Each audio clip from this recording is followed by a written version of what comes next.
আমি মনে করি কি পরিবারের বড় হওয়াই ঠিক না। যেমন বড় ছেলে, বড় মেয়ে, বড় বেটার বউ, যে কোনো জিনিসের ভিতরে আপনার বড় হওয়া ঠিক না। কেননা বড়রা সব জায়গায় ঠকে যায়। হ্যাঁ?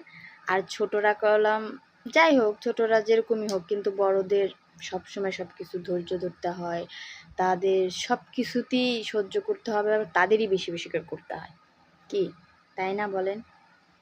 তো যাই হোক, এই দেখেন আমি বিকালেই যে রান্না করতেছি রেগুলারলি, এই দেখেন কি এতগুলা চাল কুমড়া করছি, তিনটা চাল কুমড়া করছি। আমরা 10 জন মানুষের জন্য ভাজি করা হবে 3টা চাল কুমড়া। দেখছেন দেখেন আমি এক হাত দিয়ে উঁচু করতে পারতেছি না।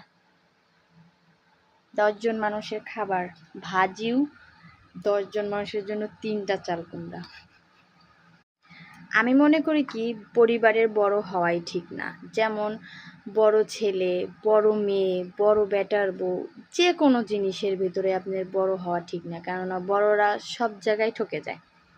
হ্যাঁ?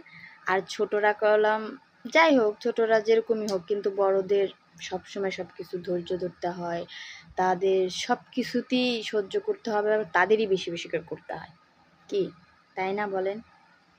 তো যাই হোক, এই দেখেন আমি বিকালেই যে রান্না করতেছি রেগুলারলি, এই দেখেন কি এতগুলা চাল কুমড়া করছি, তিনটা চাল কুমড়া করছি। আমরা 10 জন মানুষের জন্য ভাজি করা হবে 3টা চাল কুমড়া। দেখছেন দেখেন আমি এক হাত দিয়ে উঁচু করতে পারতেছি না।